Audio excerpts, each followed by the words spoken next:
pour l'instant, nous avons fait 3 collèges. L'objectif, c'est qu'avec les autres élus, l'ensemble des 42 collèges soient visités avant la rentrée. Donc, je suis très satisfait. Et cette satisfaction, c'est d'abord les responsables d'établissement qui confirment que les travaux engagés ont été respectés. En ma qualité de vice-présidente, en ma qualité de conseillère départementale, eh bien, je serai ce lien qui va exister entre le conseil départemental, le président, avec les différents établissements qui se trouvent sur nos territoires, de manière à pouvoir répondre à leurs doléances et pourquoi pas les exigences. Nous avons obtenu les travaux que nous avions demandés, donc nous sommes satisfaits. Notre gros souci, c'est évidemment la pandémie qui nous oblige à des adaptations. On a été obligé de revoir notre manière d'accueillir les enfants, en particulier, ce qu'on accueille en très petits groupes, au moins jusqu'au 24. Nous sommes très satisfaits du fait que les travaux qui avaient été demandés par l'équipe pédagogique soient bien avancés, de manière à pouvoir obtenir une rentrée dans les meilleures conditions. Nous savons aussi que sur le plan sanitaire, nous devons être au rendez-vous. Nous suivons précautionneusement les préconisations qui nous sont faites parce que nous sommes au service des élèves, au service des familles et nous avons à cœur de faire en sorte que la rentrée soit réussie et que l'école retrouve sa place dans la vie des élèves.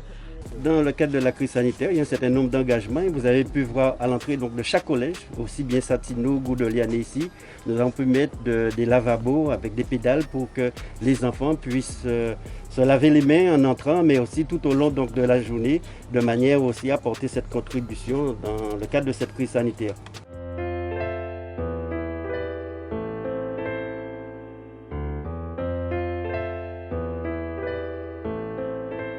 Ma très grande satisfaction, c'est qu'il y a ce projet qui a été initié à Goudeliane concernant le jardin créole avec des plantes médicinales. Et nous allons dupliquer cela sur l'ensemble des 42 collèges de la Guadeloupe. Il y aura un espace réservé aux plantes médicinales.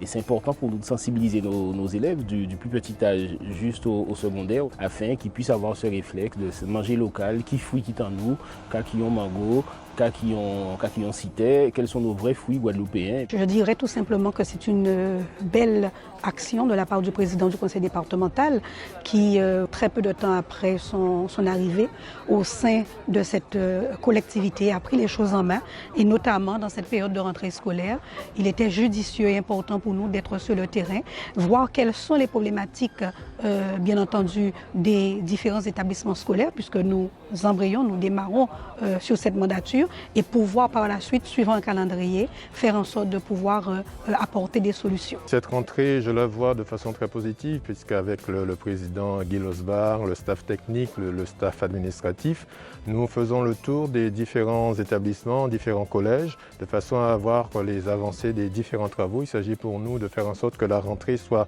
efficace, faire en sorte que la rentrée se fasse dans des conditions sanitaires le plus sobres possible. C'est 12 millions de travaux sur l'ensemble des collèges. Cela varie d'un collège à l'autre en fonction de la vétusté, en fonction des équipements, en fonction des demandes aussi. Nous avons privilégié tout ce qui concerne la sécurité, l'hygiène, mais aussi que sur les aspects pédagogiques, que les enseignants puissent avoir toutes les conditions, par exemple l'installation de Wi-Fi, de la vidéothèque, enfin tous ces équipements pour renforcer l'aspect pédagogique des enfants et des enseignants.